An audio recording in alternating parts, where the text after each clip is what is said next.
Então vamos lá? Respondendo perguntas, comentários, sugestões, tudo sobre som clássico dos anos 70, dos anos 80. Aqui é uma sequência que eu faço, deixa eu rebobinar minha fitinha, é uma sequência que eu faço chamada Respostas de Sábado, onde você pode deixar a sua pergunta, seu comentário, sua crítica. Já não deu o stop aí no Tape Deck. Deixa aqui nos comentários que eu respondo no semana que vem. Nós já estamos aqui no 198, então lá no 199 eu respondo o seu comentário, a sua pergunta, deixa aí.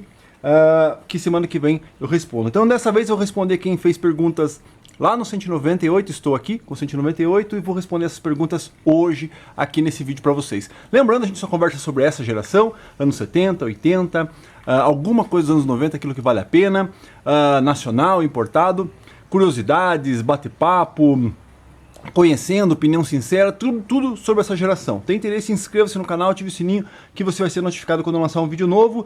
E nosso plano de fundo aqui, semana passada foi a versão desse tape deck da Gradiente branca. E para não ter mimimi, dessa vez agora estou aqui com a versão preta, ou grafite. Vou ser bem honesto, não era esse o equipamento que eu ia usar de plano de fundo, né? Você está vendo aqui um aqui embaixo, um aqui em cima, tem mais um aqui em cima. Só que tape deck é assim mesmo. Você faz manutenção, deixa eles perfeitinho, certinho. E quando você vai usar, principalmente para quem tem muito tape deck, às vezes ele fica muito tempo parado. Aí quando você vai usar ele não funciona. É o caso aqui do nosso 30BS. Eu ia usar na verdade o 850D. Quem é membro do canal vai ver um vídeo lá onde eu falo que eu pus para funcionar depois de 1 ano, 2 anos o aparelho parado e revisado, ele não funcionou. Isso eu vou mostrar no setor de membros. Então vamos lá, vamos sem enrolação. Vou usar aqui meu celular. Aqui a gente tem o 198 e as pessoas fizeram perguntas lá. Então lembrando, inscreva-se no canal e ative o sininho. Primeira pergunta, PY1SZ. Acho que as réplicas de caixas acústicas da época só compensam mesmo se forem usados todos os falantes, divisores e chaves réplicas. Só valem a pena o caixote, o madeiramento exatamente nas medidas e dimensões. Quanto ao tipo da madeira, acredito que faz diferença acústica perceptível ao ouvido humano. É uma questão que a gente conversou na semana passada sobre as réplicas das caixas, né? Se uma caixa feita de MDF pode ter o mesmo som de uma caixa feita com aglomerado que era feito na época, ou uma caixa feita de madeira compensado naval, né, pode ter a mesma acústica que uma caixa. Então a gente comentou sobre isso. Então réplica, né, quando a pessoa vem e te oferece, não, uma réplica perfeita, fala a mesma coisa que uma caixa de época. Eu tenho minhas dúvidas, eu sempre fico com o pé atrás com relação a esse tipo de pensamento, né, que alguma coisa feita hoje pode ser igual ao que era feito na época. Não sei, isso aí é uma reflexão que a gente pode ter, um assunto que a gente pode filosofar sobre isso aí por um bom tempo, mas eu acredito que não é a mesma coisa, tá? Então vamos lá, continuando. Obrigado pelo comentário. Urso Panda. Deus abençoe os amantes dos vintages. O meu sangue é vintage. Valeu. Obrigado por comentar, Urso Panda. Obrigadão. Não. Vou tentar falar o nome dele certo aqui, ó. Pomenil. Vamos, César. Muito bom, como sempre. Ótimo ano aí. Valeu, obrigado. Continuando. Antônio C. Palmer. No anterior, o vídeo 197, você falou sobre os TDs da Technics. Tem um gradiente D35 desde zero. Não me desfaço pela história e pelo vínculo emocional. Sei que não são aquilo tudo, especialmente o mecanismo do automático que é bem frágil. Peças de Zamac que entortam fácil com o tempo. O meu foi condenado por um técnico, mas eu mesmo consertei uma engrenagem desse mecanismo e recuperei as peças. A pergunta: existe algum tipo de manual de serviço que você já tenha ouvido falar ou conheça? A regulagem dele é muito complicada, não tem as referências. Pensando até em matar o automático, o que não gostaria porque está todo original e em ótimo estado. Olha, com relação a manual técnico desses toca-discos, eu realmente também não conheço. Se alguém conhece, já viu algum manual técnico explicando como faz a manutenção, a limpeza, a troca de graxa e as regulagens, deixem nos comentários. Eu nunca vi manual técnico da linha D, da linha B, né? Nunca vi realmente. Não sei se existe alguma coisa específica com relação a isso. A gente sabe como faz as regulagens, tem que pôr lá um ferrinho lá atrás para você ir regulando, tem assim as suas manhas. Mas como você mesmo falou aí, é um equipamento totalmente complicadíssimo de manutenção, né? Qualquer coisa entorta, já não funciona direito, já não ergue o braço direito. Eu realmente não gosto e eu realmente mataria o automático dele, né? Do D35. Mas se você ainda tem esperança de consertar ele, deixa ali o automático no lugar, né? Quem sabe aí você encontra uma peça, alguma coisa, um tipo de regulagem. Porque como ele é feito, como você mesmo falou lá daquele antimônio, né? Um tipo de antimônio que entorta, todas as bases onde é encaixado, as rodanas e tudo mais, é tudo feito de plástico, né? Já tive casos aqui de que aquele eixo onde fica a rodana preta, aquela rodana preta, né? Onde você encaixa com uma travinha em cima, ela estava empenada para um dos lados. E aí não ia de jeito nenhum. Até eu descobri que estava empenado, eu fui lá e acertei daí aquele eixo, esquentando o plástico, aí foi embora. Então até você descobrir qual é o problema, né, do empeno de um plástico, do empeno de um componente, ou de uma mola com pouca pressão, até você entender, se ir lá analisar bem certinho, entender o mecanismo, demora muito tempo. E como eu disse, como ele não é assim aquela coisa perfeita, nossa que maravilha, aí fica difícil, né? Continuando, valeu, obrigado pela pergunta. Lembrando, eu estou fazendo esse vídeo na sexta-feira. Se você fizer uma pergunta nesse vídeo do 98 após a sexta-feira, eu não vou responder. Refaça aqui nesse vídeo agora. E também, se eu não responder de acordo com o que você imagina aí a pergunta, refaça novamente e a gente continua conversando. Márcio de Luca. Muito bonito esse gradiente CD2800. É o branco desse modelo aqui, que a gente viu na semana passada. Aliás, eu tenho um, porém o mesmo está em manutenção. E é justamente sobre ele a minha pergunta. É normal o motor do CD2800 ter uma arrancada lenta? Porque assim que eu dou o play, o aparelho, o cabrestante demora algo como 2 segundos até atingir a velocidade padrão da rotação da fita. Outra coisa, quando eu dou pausa na reprodução por algum motivo, depois que solto a pausa, a rotação volta alterada da pausa, para mais. E depois ela volta ao normal. O que poderia ser defeito no mecanismo do rolo pressor? O CD2800 é uma beleza de aparelho, mas quando inventa de dar defeito é um saco. É um saco achar alguém que o conserte decentemente. Forte abraço, parabéns pelo canal e um feliz 2024. Cara, eu gosto muito, não me desfaço. Então o que acontece? O que ele está dizendo é que quando você dá o play, olha lá, ó, ele demora um pouco. Existe, né? É um mecanismo, né? Então, digamos assim, você vai apertar esse play, o cabeçote vai subir, o rolo por... Então, voltando aqui, acabou minha bateria, vou soltar ele novamente. Então sim, né? O CD2800 ele tem um atraso, porque existe um mecanismo que sobe, o rolo pressor vai bater aqui no eixo do motor, aí vai girar, vai fazer a fita girar, e aí talvez ela não consiga, porque uma correia está flácida, alguma coisa, girar rápido até ela regular a velocidade, né? Entrar numa velocidade padrão. Então, essas são coisas, talvez, do equipamento de 40 anos. Se um equipamento desse daqui, 0 km, que saiu da fábrica, tem um pause preciso, pum, que já solte rápido, um play rápido, né, novo, aí a gente pode considerar que talvez o teu equipamento tenha algum problema, né? Mas o que a gente pode fazer? Um equipamento de 40 anos não tem o que fazer.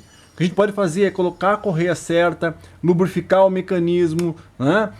Talvez limpar o rolo pressor. Eu não consigo trocar rolo pressor, mas tem gente que troca aí a borracha.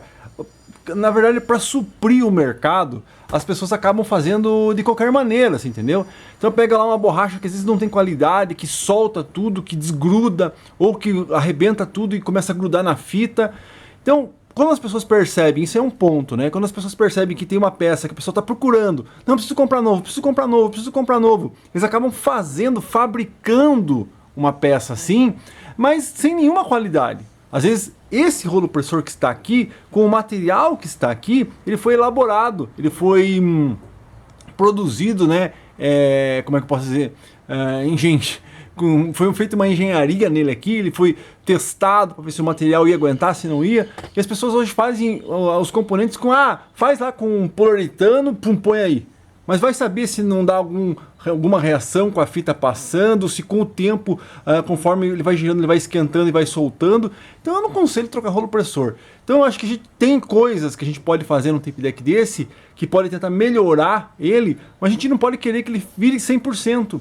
Porque talvez a gente esteja acostumado com uma coisa tão precisa, com outros tape decks, ou com outros equipamentos, talvez no próprio novo, próprio 0 km equipamento não é assim. Aquele 2.800 que apareceu no outro vídeo, às vezes eu tenho que mexer nele que ele está flutuando. Quer dizer o quê? Às vezes ele vai para lá, vai para cá, né? A fita, né? Ela não consegue ficar fixa aqui, então ela fica indo para lá e para cá e o azimuth daí fica faltando agulha e tudo mais. Tem que trocar o rolo compressor, mas eu não conheço, eu não consigo ainda, né? Pegar um rolo compressor novo por aí para testar, porque, como eu disse, os materiais a gente não consegue confiar no que é feito novo hoje.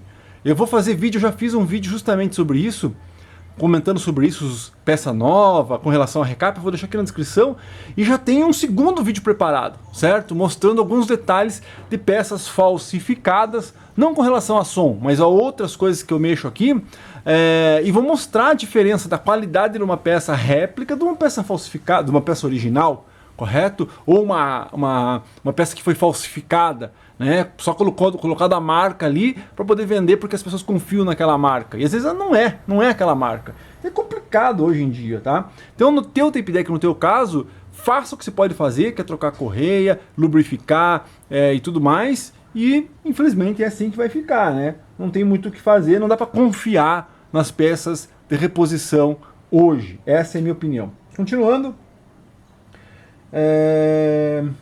Parou aí por causa da... Então talvez tenha mudado aqui a ordem das perguntas. Vamos lá.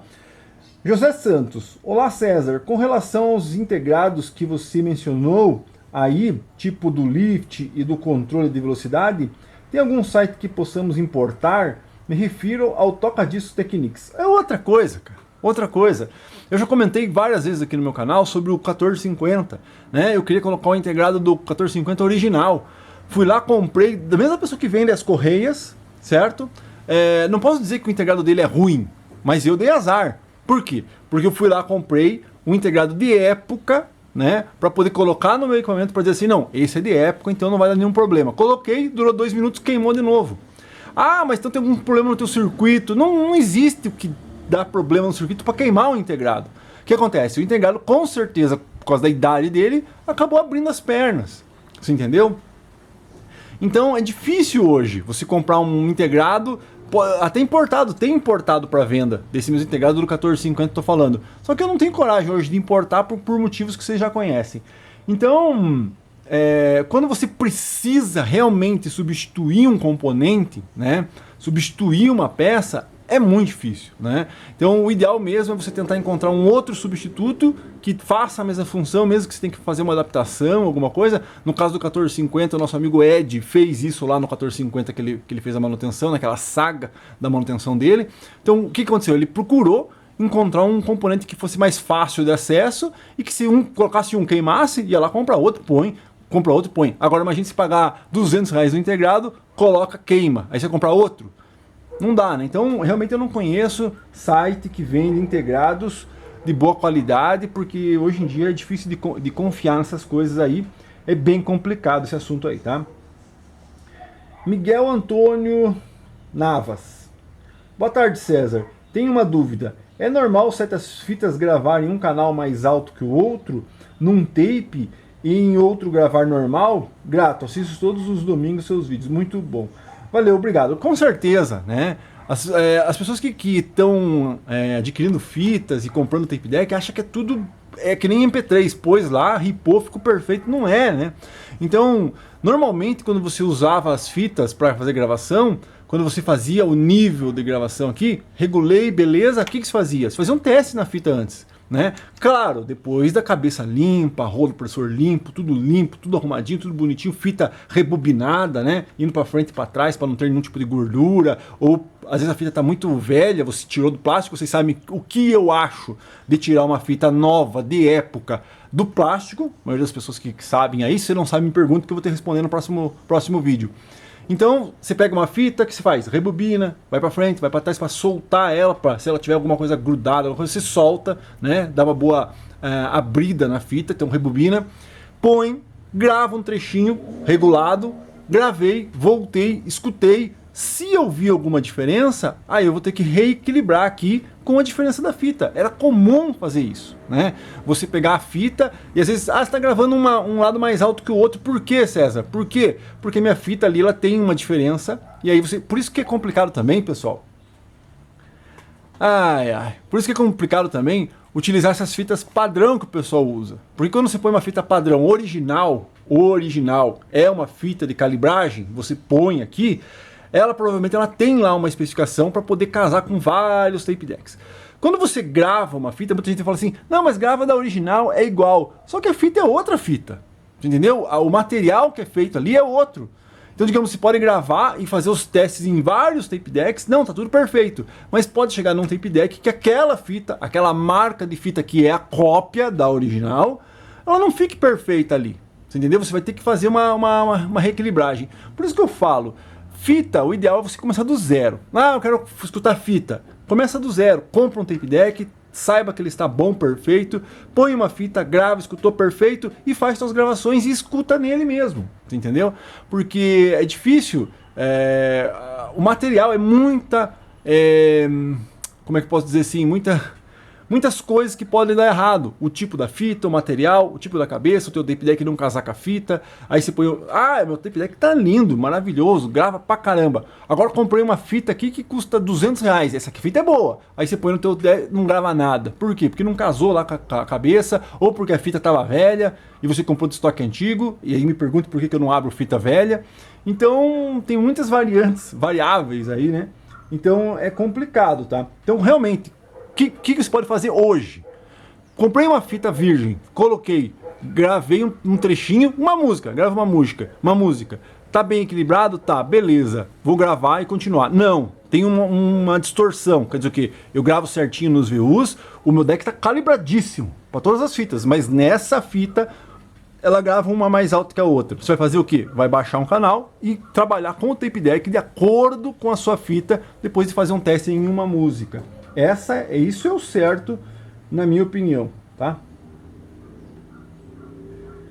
Continuando, Mr. Codemaster 11. César, para quem vai começar no vinil, qual recomenda? Direct Drive ou Bell Drive? Automático ou manual?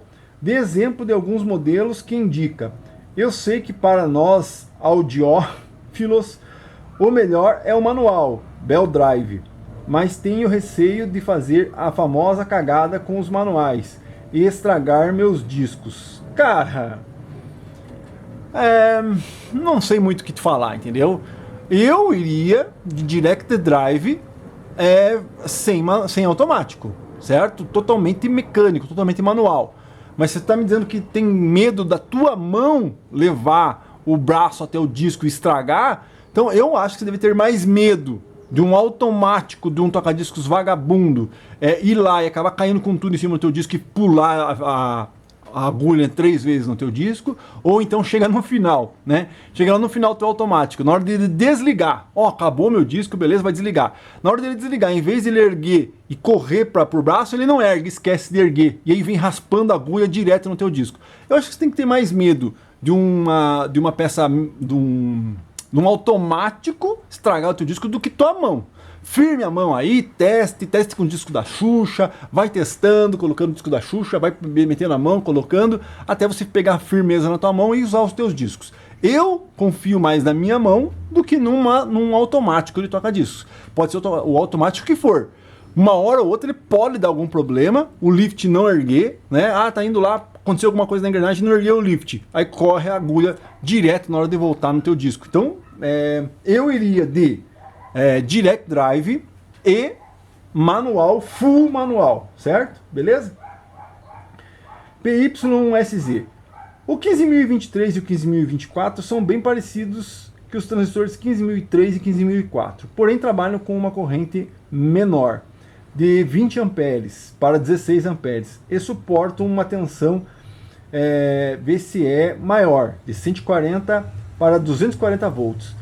podem ser usados nos PM5000 sim, mas o mais indicado seriam os 15.003, 15.004 mesmo. O maior problema é a falsificação, como você citou. É realmente, um PM5000 hoje, na minha opinião, hoje se queima um PM5000 meu, né, deixa eu até bater aqui, em uns 3 tipos de madeira, deixa eu ver, cerejeira, MDF, aglomerado, né? Então se para um aparelho meu aqui, eu ficaria na dúvida, né?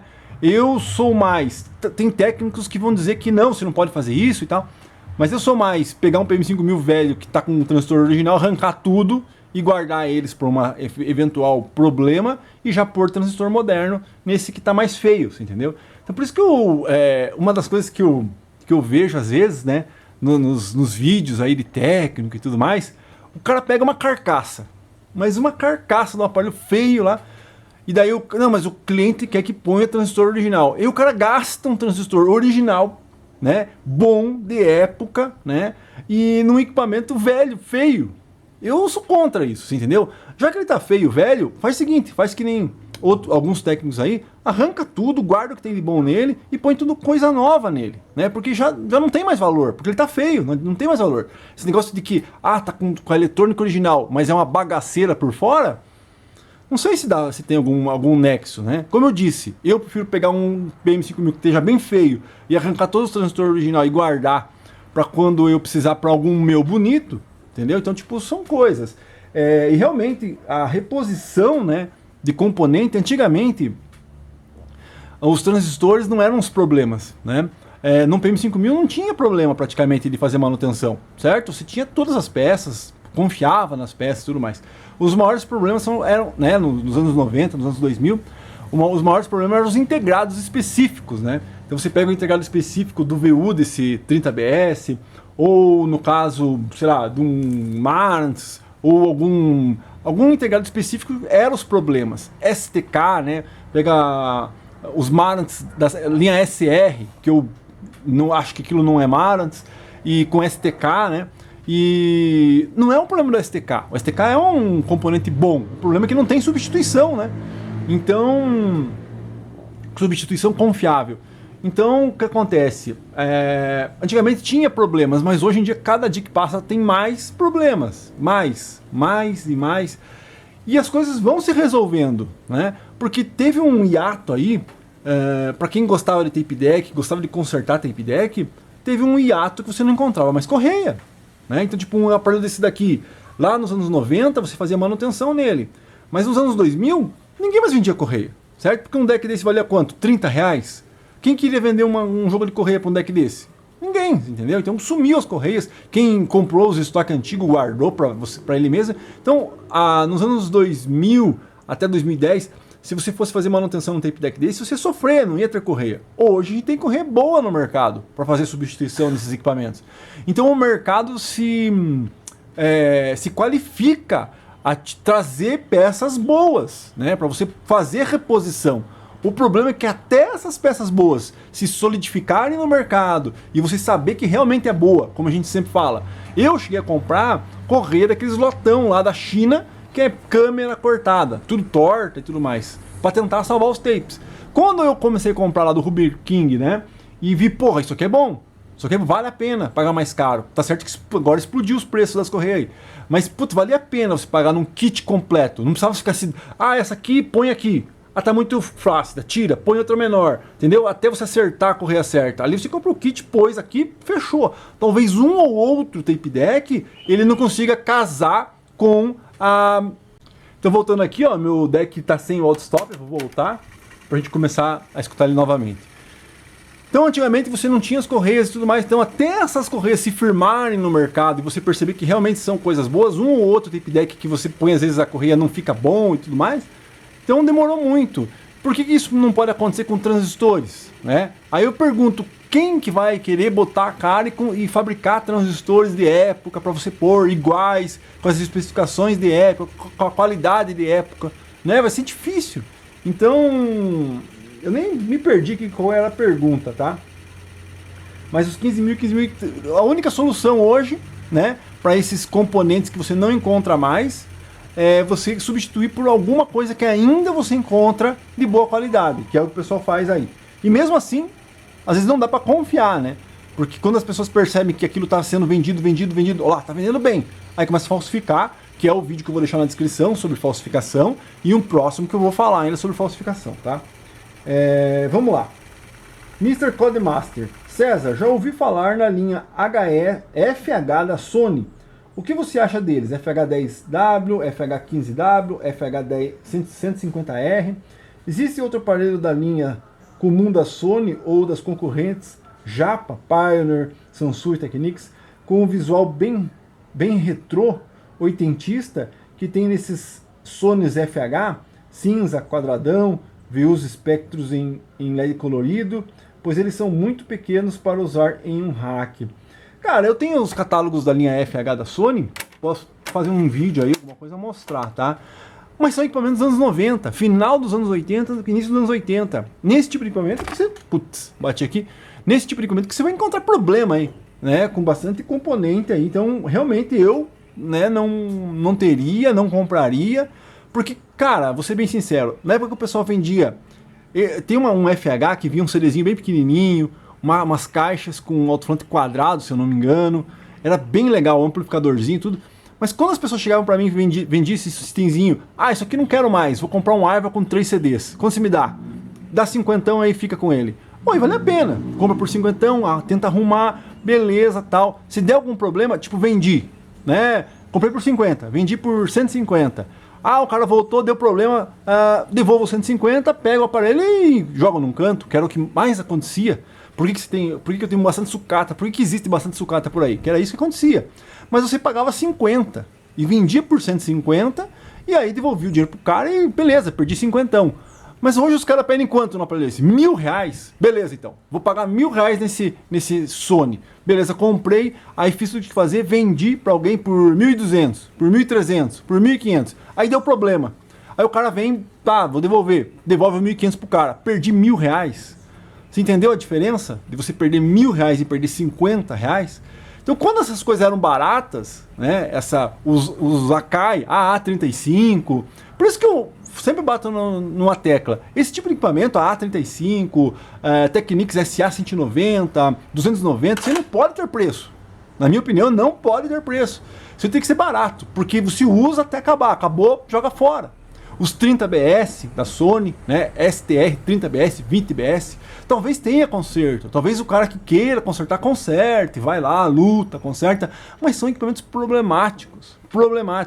Esses equipamentos entravam de graça praticamente, você vendia, beleza, ganhei um pouquinho, beleza. Vendi, deu problema, devolvo o dinheiro, não perdi nada.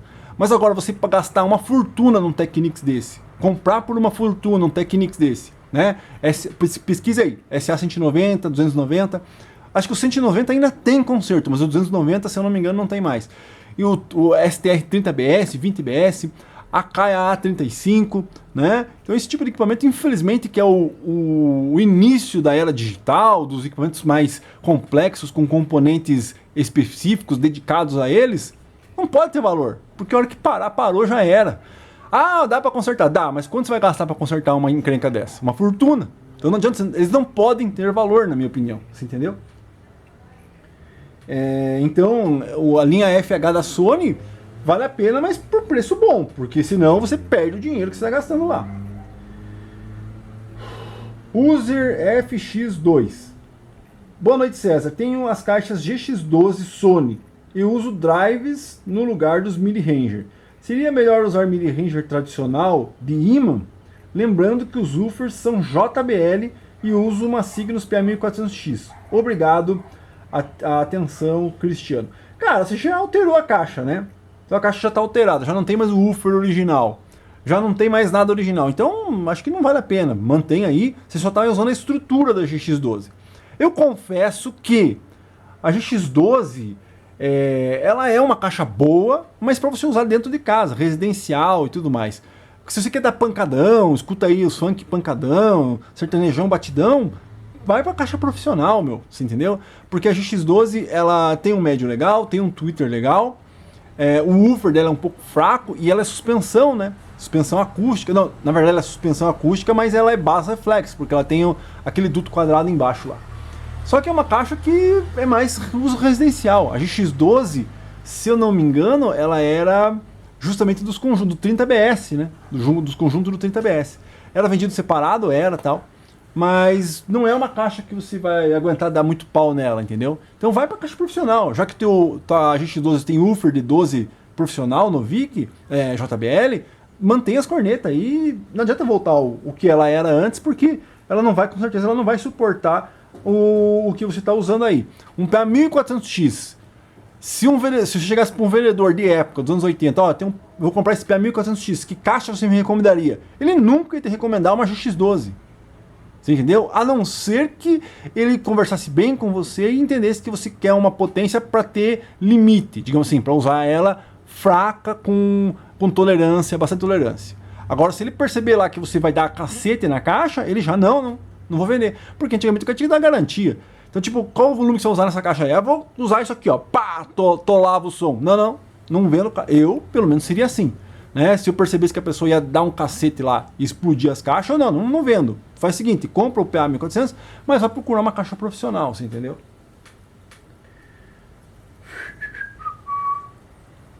Continuando, José Santos. Olá, César. Eu entendo muito pouco de som vintage, ou vintage, né? Mas pelo que eu observei, os tocadiscos Technics SL3 e 200 não tem a eletrônica muito pesada, não. Ele tem apenas o básico, com controle de velocidade. Tecla no lift, tecla do eject e tecla que muda a velocidade. Realmente, eu acho que eu confundi, né? Os que tem muita eletrônica são a linha Q mesmo, Q3, né? É que eu, na época, quando... Como é que eu vou dizer isso pra vocês? Quando foi pra fazer a mudança, digamos assim, pra encarregar um monte de coisa, eu acabei eliminando um monte de coisa que eu não queria carregar, certo? Então quando se viu aquela TD6000 sucateada, eu acho que eu tinha umas 3 TD3000, umas 2 6000, acho que as 6000 ainda tenho, a 3000 devo de ter, sucateada, igual vocês viram aquele vídeo lá do tocadisco sucateado. Mas, cara, essas Technics eu tinha umas 4 ou 5 sucatas de Q03, essa aí, cara, isso aí eu, tipo, pus lá, quer comprar, compra por qualquer preço e leva, porque eu sabia que era bomba. Hoje, talvez, eu não faria isso, porque ter uma carcaça dessa, você tem bastante peça de reposição e tudo mais. Então, até outro dia, uma pessoa que é famosa no Facebook, falou, pô, lembra quando você trocou comigo lá uma peça do PM5000 por um TD5000? Eu nem lembrava do TD5000, e nem lembrava como é que tava o TD5000. Outro dia fui ver a foto do TD5000, porra, tinha braço, tinha tudo no TD5000. E eu troquei por uma peça lá do PM5000, você entendeu? Por quê? Porque não valia nada o tocadisco, era uma carcaça. Mas só que hoje vale, porque só um braço vale uma grana, só o controle de velocidade vale uma grana, o motor vale uma grana. Então são coisas que vão acontecendo. Então as SL3 e 200, o que você tem que ver nesse tipo de tocadiscos? Se você vê que o sistema é mecânico, né, não é aquele negocinho que você aperta assim, ó, aperta, aí ele faz clec, clec, clec, clec, clec, clec, e sobe e desce, fuja, certo? Tipo, qual que eu vou falar? Tem vários, né? Tipo uma Sony 510, que é aquelas tangencial, ou as Technics tangencial, né? Que você aperta um botãozinho, ela vai, fuja disso aí porque tem eletrônica ali que você não vai conseguir consertar se der problema. Já uma peça mecânica, por mais que seja complicado de consertar se quebra alguma coisa, é mecânico. É só você ir lá, analisar o que quebrou, como quebrou, refazer a peça e reutilizar o toca-disco. Então realmente as 3200, se eu não me engano, elas são com sistema mecânico mesmo, e não com sistema... Porque, puxa vida, no final dos anos 80, né, na metade pro final dos anos 80, quando você tinha esses toca-discos tudo cheio de automático, de apertar botãozinho, deck é um exemplo clássico, né? Porra, quando você tinha essas teclas aqui que você tinha que apertar, forçar, e vai, e volta, e play, porra. Aí quando os caras lançavam, deixa eu ver se tem algum aqui, ó, tipo o Series 5500, né, que tá aqui do lado. Eu vou mexer aqui, já que estamos na... Então, ó, aí você pega lá um Series 5500. Cara, era só apertar, ó. Você aperta aqui, clec, sobe, clec, vai. Claro que o pessoal trocava esse tipo de deck por esse. Isso que aqui ainda é um sistema eletrônico básico, digamos assim. Não é um eletrônico ferradão, né? Ainda dá para solucionar, é solenoide e tudo mais. Mas tem alguns tape decks aí que esses comandos ali de touch é tudo por integrado. aquele touch vai para o integrado que recebe a função, aí manda a corrente pro solenoide que vai acionar o mecanismo. Se aquele integrado for pro saco, já era, porque ele é único e exclusivo do aparelho. Então por isso que eu falo que fuja, na minha opinião, né? Essa é a minha opinião. Você não tem a mesma opinião, mas eu fugiria desses mecanismos muito automáticos. Ou, né? Ou, claro, você não tem nenhum, César, assim, que é totalmente automático, com um monte de digital, com um monte de coisa, eu tenho. Mas eu tenho consciência que se um dia parar, se uma hora parar, eu tenho que esquecer ele e deixar ele quietinho lá. Entendeu? Tem que ter consciência. Agora, eu tenho um equipamento desse, né, há um tempão. Então eu sei que ele tem esse problema, eu sei. Agora imagina você comprar um. Ah, eu vou querer comprar um tape deck hoje. Então eu vou comprar um tape deck hoje, vou querer usar minhas fitinhas e tal. Aí você compra, usadão aí, né, o pessoal da internet. Aí você compra, ainda mais se for fora do Mercado Livre. Comprei, usei 2 dias, parou. Aí chega pro vendedor, ó, vendedor, parou. O vendedor, cara, com 40 anos, fazer o quê? Então você dança.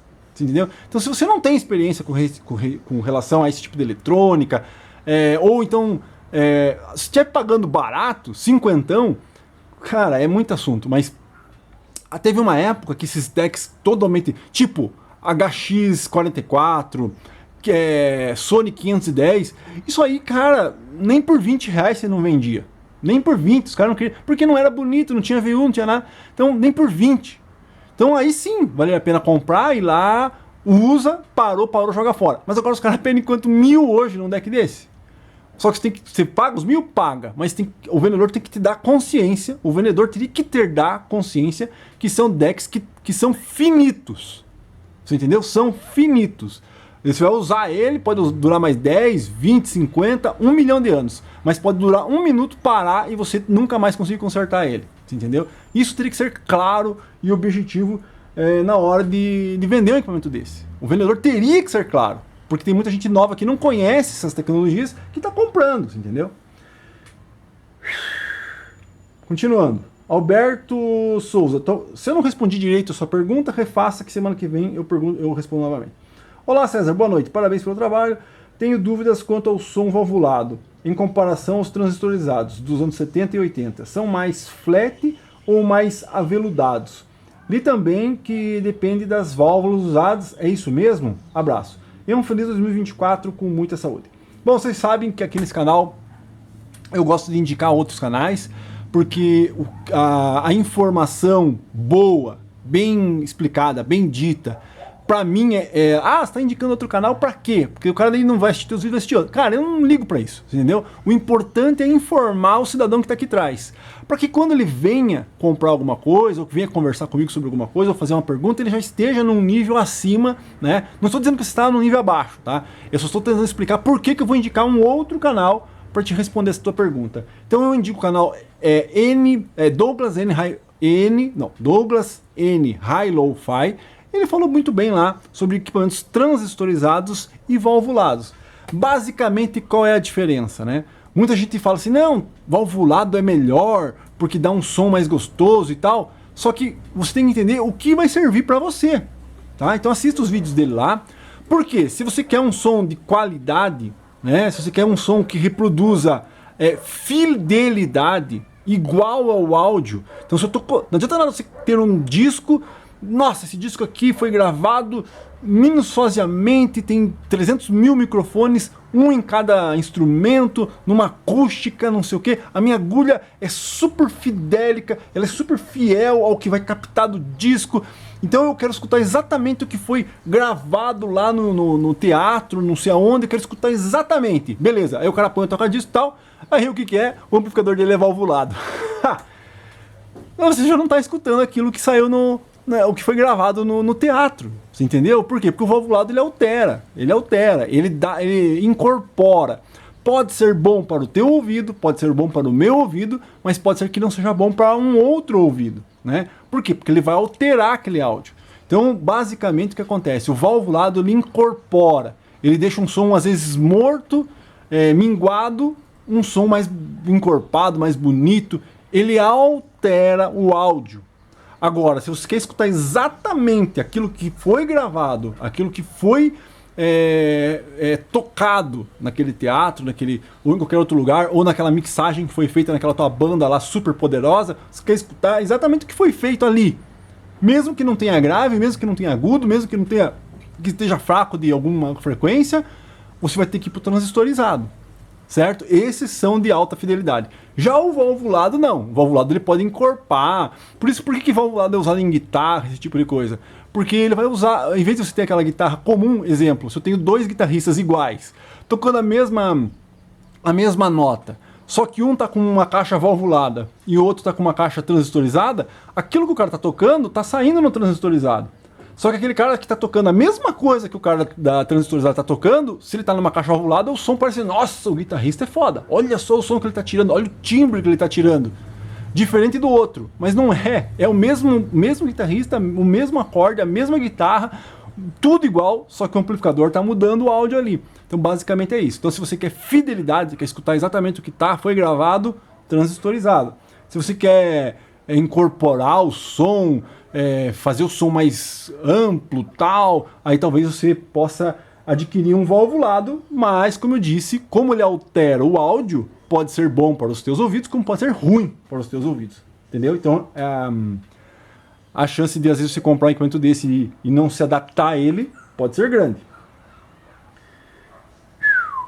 Vladimir Espíndola. Olá César, imagine meus 7 signos em sua frente, na ordem de cima para baixo. Amplificador AC500, equalizador GE400, tuner TIL 600, CP 1800X, equalizador GE1800 e amplificador de potência PA 1400. Algum padrão hack e outros não. A tonalidade de serigrafia cinza do CP800 vezes PA 1400X e TU 600 me incomoda por não casar com o restante dos aparelhos, que tem serigrafia amarela. Adivinha como analisei isso? Canetinha amarela. Depois que as criançadas usam para grifar desenhos, passada por cima das letras que originalmente são cinza. Não ficou igualzinho como se fosse original, mas melhorou muito, pois agora não está destoando tanto. O melhor disso é que não se altera a originalidade dos equipamentos, pois basta passar um pano umedecido com veja e a tinta da caneta sai facilmente. Gostaria de trocar a frente do AC1800X por uma de primeira geração de serigrafia amarela, pois dá dó de trocar o aparelho, já que esse meu está muito zerado. O problema é que o valor que pedem por um painel desses fica totalmente inviável, até mesmo para mandar pintar o meu painel e fazer outra serigrafia. Me cobraram 600 conto. Mas as despesas com o frete para mandar e depois para receber de volta. Por hora vou ficar com essa solução da canetinha mesmo, até porque o painel está semi-novo, como o aparelho num todo. Esse aparelho da linha 1800X que você está colocando à venda é o que você fez vídeo unboxing há cerca de 3 anos atrás. Se for, talvez tenha sido o primeiro vídeo que eu assisti no canal, quando comecei a pesquisar sobre aparelhos da Cygnus, na época que resolvi montar um set para mim. Um forte abraço, meu amigo, e sucesso ao canal que tanto esclarece esses pormenores que nos quebram a cabeça. Realmente eu não mudaria o painel original. O que eu faria, né? Hoje em dia o pessoal faz a base de troca, então talvez valha a pena você comprar um painel ruim, né? Às vezes o cara anuncia lá, painel desse P1800, tudo ferrado, aí você compra aí lá por 100, 150 reais, e aí às vezes o pessoal anuncia lá, faça a base de troca painel. Aí você pega um amarelo refeito, novo, às vezes até painel novo, né? Não original, que o cara cortou lá o alumínio e fez, e manda o velho para eles, entendeu? Você não precisa alterar o teu, né? Porque você tirar o teu, mandar pro cara e pegar um novo, eu não faria isso nunca. Mas eu poderia comprar um painel meio judiadão aí, para quando aparecer uma troca dessa aí, né, pegar e fazer. Então, ou você vai por partes, compra um painel desse, aí espera um pouquinho, de repente guarda um dinheirinho, vai lá, manda restaurar, aí guarda o teu painel original e vai fazendo isso com todos os outros aparelhos. Porque tem pessoas que até fazem os painéis originais, né? E aí você pode fazer da maneira que você quiser. Só não aconselho a você detonar um painel, tipo, pegar esse painel aqui, quero fazer preto com amarelo. Pô, vou pegar esse painel novinho desse aparelho e fazer isso. Sendo que tem um monte de painel carcassento aí, compra um carcassento e faz isso e guarda o teu, né? Continuando. O VB74, qualquer som dos anos 70, independente da potência, o som é aveludado. Réplica, tréplica, ficou muito bom. Os equipamentos dessa geração tem um som bacana mesmo, né? Pancho Marques. Boa noite, César. Minha pergunta é sobre uma dúvida referente à gravação e escuta de fitas. Quando grava as fitas, faz a seleção do tipo de fita, cromo, metal, etc. Mas essa seleção é para poder fazer a boa magnetização do material da fita, mas que na reprodução do gravado não é necessário escolher o tipo de fita. Isso está correto? Realmente, eu gravava muitas fitas, então, exemplo, se eu pegasse uma fita cromo, tá meio sujo aqui, então se eu pegasse uma fita metal, esse aqui grava metal, que é o 126, então eu apertava aqui e tal, gravava metal, mas eu não, na hora de escutar eu deixava flat, né? Isso eu fazia, né? Agora, se é o correto ou não, eu vou ficar te devendo essa pergunta. É só fazer um teste, né? Pegar uma fita gravada, tipo essa aqui, metal, e apertar aqui e ver o que acontece. Mas eu não, eu normalmente gravava as fitas com o sistema da fita acionado, certo? Não usava Adobe. Puta, Adobe eu nunca usei, não gostava de usar Adobe. Por que eu nunca usava Adobe? Porque normalmente a gente gravava em um tape e ia escutar no outro, e às vezes não casava o Adobe de um com o outro, assim, entendeu? Então, se você vai escutar sempre no mesmo tape e vai gravar no mesmo tape, talvez usando o Dolby ficasse bom. Mas gravar um tape com Dolby e depois ir lá e tentar escutar em outro com o Dolby acionado, talvez não case. Então, realmente, eu gravava normalmente a fita acionado, aqui o sistema, óbvio, porque senão não dá certo, o nível fica ruim e tudo, e depois escutava sem estar acionado. Se é o correto ou não, isso eu não sei te dizer. Mr. Codemaster 11. César, se eu entendi o que você disse na sua resposta da minha pergunta da semana passada, você disse que dá para ligar tanto o 246 quanto o receiver numa única fonte de sinal. Exemplo, toca-discos ou CD player. Só que cada uma com o seu par de caixas, fazendo algo parecido com o sistema quadrifônico. É isso mesmo, né? Você pode, exemplo, vamos lá. Se eu pegar o 246, ligar esse tape deck, ligar no 246, liga no 246, ele tem um par de caixa, está tocando. Saio do rack dele, entro num 366 e ele vai tocar o outro par de caixa. Então você pode ir emendando assim o sinal sem problema nenhum. O que não dá, o que as pessoas não entendem é que você não pode, tipo, pegar esse sinal, jogar no 246, achar que ele vai amplificar 80 watts e vou jogar no 366 e vai amplificar mais 100. Aí vai ser 180 watts. Isso não existe. Outro dia eu vi aí um canal, né, usando até as minhas imagens, né? Ele usou minhas imagens lá de ligação de caixa da Lensotec e tudo mais, onde ele usava um pré-amplificador ligado a um receiver, né? Você não faz isso, César? Você não usa assim? Uso. Mas não é o correto, né? Você usar um pré-amplificador, né? No caso lá um P2, né, ligado a um receiver que já tem pré-amplificador, certo? E ele ainda usa um equalizador. Agora você imagine um pré em cima do aparelho que já tem pré e o equalizador. Como é que está forçado esse som, né? Então, se você não souber usar e controlar ali, você acaba forçando caixa, né? Porque, tipo, imagina a tonalidade de grave lá em cima, você força a caixa, força médio, força agudo. Então, tem algumas ligações que tem como fazer, mas as pessoas precisam entender como fazer, né? Continuando, tô ficando sem voz. Antônio Carlos da Silva. Boa tarde, César. Comprei um par de caixas Akai SW155 e notei que uma das caixas está com um dos lados e o fundo com cupins. Gostaria que você desse uma sugestão de como proceder para não ter que perder o móvel.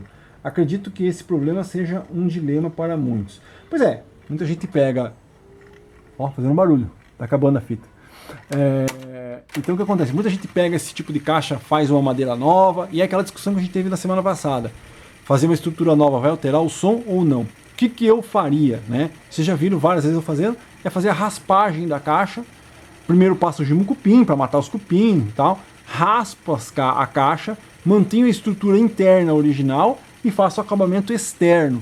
Então se está estufada a madeira, está estufadão lá a madeira, raspa, certo? Você deixa no mesmo nível, passa uma massa, uma cola de madeira e faz acabamento. Tem gente também que faz o seguinte, acaba tirando aquela parte da caixa que está com problema e colocando um MDF novo. Aí está alterando, né, supostamente, como a gente conversou na semana passada, a qualidade do áudio da caixa. Então eu faria só a raspagem e faria só um acabamento externo depois de matar todos os cupim aí, né? Continuando. 2000 Dancer Remixer. Boa tarde. Não tem muito a ver com os temas mencionados, mas eu estava pensando. Na época que eram comercializados em lojas, os gravadores de rolo simples, como a K4000 e os modelos similares, TX, Sony, etc., o valor deles era mais elevado que os decks cassete. Sim, era. Ou se equivaleria. Porque um amigo tem o 4000 e disse que era quase o valor de um CD1. Ou talvez ele quisesse dizer o contrário, que o CD1 era quase o valor do deck de rolo. Então, mas aí são níveis diferentes, né? Óbvio, você comparar um S126, que era da linha 126, com um deck de rolo, óbvio que isso aqui era muito mais barato que um deck de rolo, né? Mas se você for pegar os Akai, os top da Akai, né? Então, digamos lá, um CD1, que seria o top da Gradiente, com certeza ele tinha o mesmo preço de um deck de rolo básico, né? Porque você vai ter um deck de rolo básico e um tape top. Aí você pode ter o mesmo preço. Agora, você vai pegar um deck de rolo top e um deck de cassete top, é óbvio que o rolo tinha muito mais preço do que o cassete, né? Agora, e óbvio, então, ao contrário, né? Um deck básico, né? De rolo, ele era o preço de um tape deck top.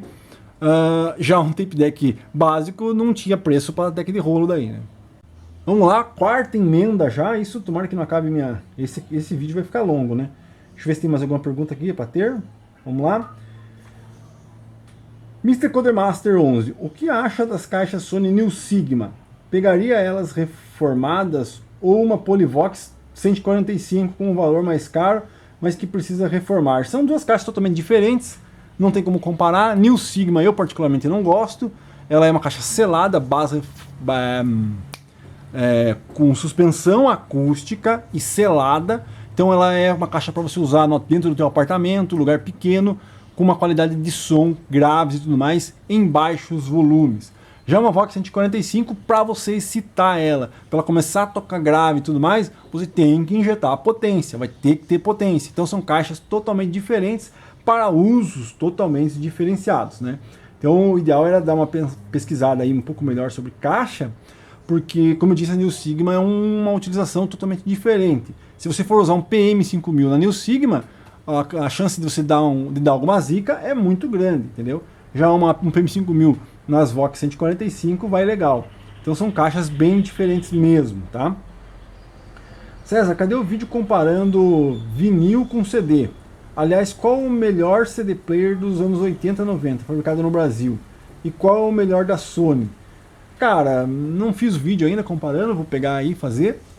Com relação a CD, eu vou ser bem sincero, não existe isso, tá? Não vai ter ouvido, não vai ter equipamento que vai te mostrar a diferença de um reprodutor de CD. Ah, esse CD queimado, não sei o que, com não sei quantos bits, bytes, não sei o que. Cara, você tem certeza que teu ouvido vai sentir diferença?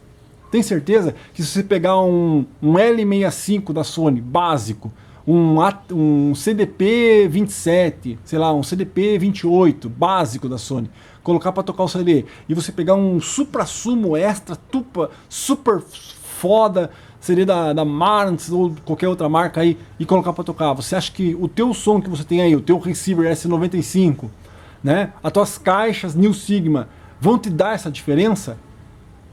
Você entendeu? Então, na minha opinião, é gastar dinheiro à toa você comprar um CD player top, ultra, super turbo. Porque ou você tem um conjunto top, ultra, super turbo com caixas top, super, ultra turbo, para tentar sentir essa diferença entre um e outro. Então, na minha opinião, hoje CD player é o que funciona. Tá funcionando, tá lendo rápido, né? Faz aquele teste que eu já falei em vários vídeos aí. Lendo rápido, sem pular, bater, não pula, é o suficiente. Ah, mas esse aqui tá bom 100%, só que é o básico. Vou comprar aquele lá, melhorzinho, só que ele tá com o leitor meio ruim. Fuja disso, cara. Fuja disso. Essa é a minha opinião, tá? Escute outros vídeos, outros canais, e daí tire a sua conclusão. Valério Cussim. Oi, boa tarde, como vai? Tudo bem? Comprei um receiver Sony STR-D2080 do ano de 1993. Gostaria de comprar um tape deck. Será que você teria algum modelo da gradiente que serviria nesse receiver, fico aguardando o próximo vídeo para ter a resposta. Boa semana e fique em paz. Cara, qualquer um vai funcionar.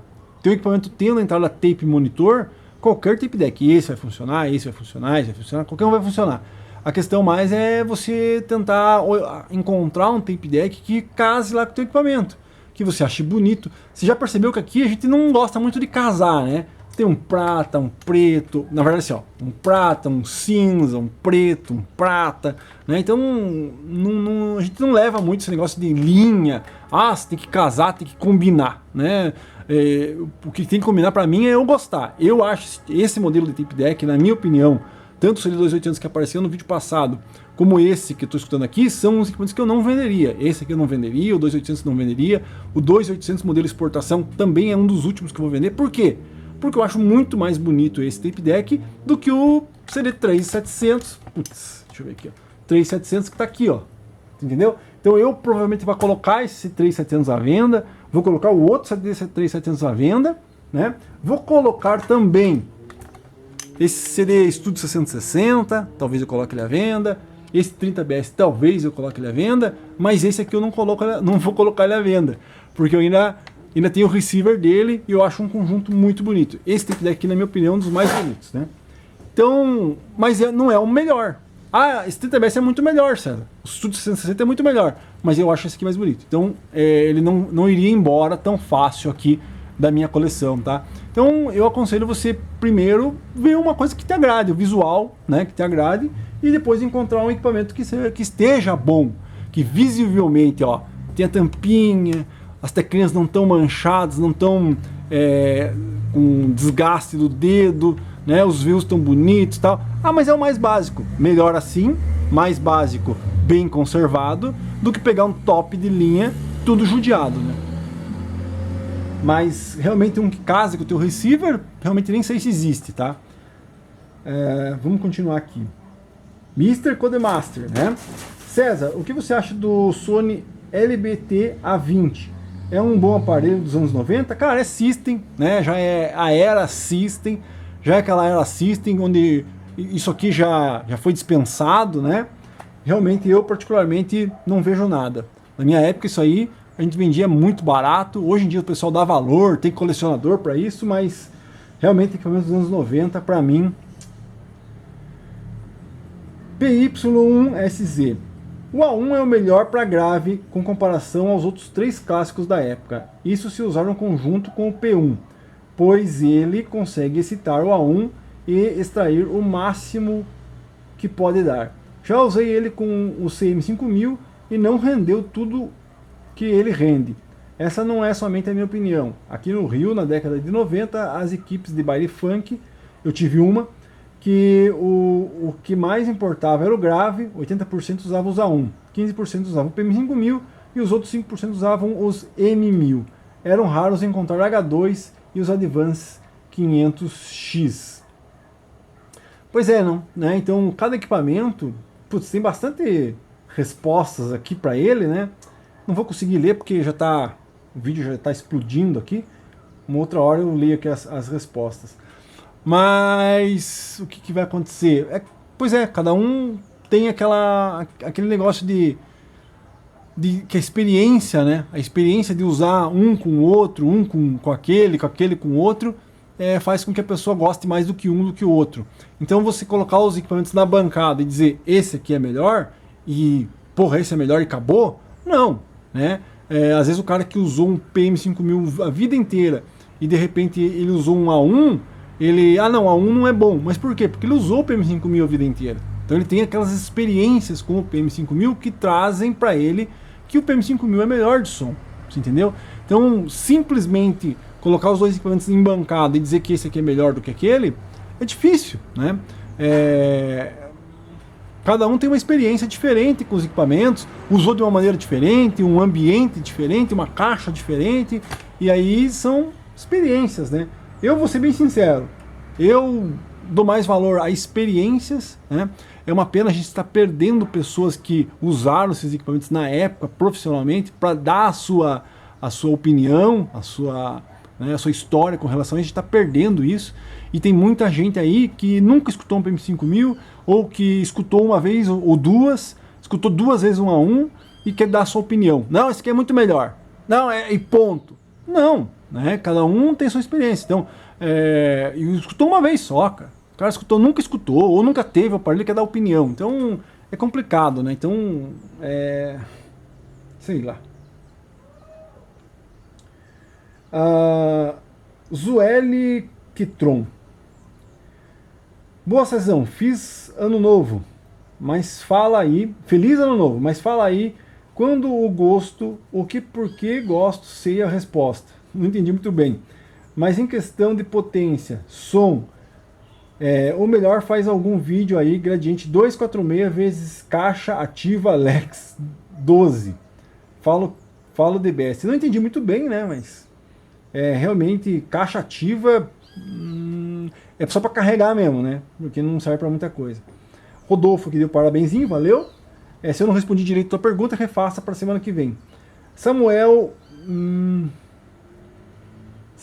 Melo da Silva. Eu acho esses aparelhos muito resistentes. Gostaria que voltasse à fabricação. Infelizmente já fiz vídeo sobre isso. É uma coisa que não vai acontecer nunca mais. E aqui o Marcelo BR mandou aqui um link de um vídeo que eu vou assistir depois. Então é isso aí, resposta de sábado número 198. Faça sua pergunta nesse vídeo que semana que vem lá no 199 eu respondo. Espero com mais tempo, com a voz um pouco melhor e com um plano de fundo aí que não pipoque, né? Porque esse aqui pipocou, o CP850D ali, que eu vou mostrar para o pessoal de membros, pipocou, e eu tive que usar aqui o CD2800. E aí é engraçado, né? Aquilo que eu acabei de falar, você veja, CD CP850D, top, revisei tudo certinho, era para funcionar, não funcionou. 30BS, tudo revisado, tudo certinho, era para funcionar, depois de 2 anos parado, não funcionou. Adivinha quais são os 2 únicos decks que funcionou mesmo 2 anos parado? O 126, né? E o 2800, que é a mesma coisa. Esse aqui foi só chegar e pá, funcionou. A única coisa que não funcionou foi o auto-stop. Aí eu tenho que verificar o porquê. Deve ter algum probleminha aqui no contador, ou até mesmo no solenoide. Até mesmo pode ser uma correia que esteja meio que ruim. E aí o que acontece? Conforme ele vai, certo? E aí o motor tem que girar ali para dar o solenoide, né? Atracar o solenoide e a correia começa a patinar e não vai. Pode ser também, ó. Ele não vai dar o solenoide. Então eu vou terminar aqui o vídeo mostrando que ele não vai dar o auto-stop. É isso aí. Faça uma pergunta para a semana que vem. Inscreva-se no canal, ative o sininho e não esquece de dar o like para ajudar. Valeu!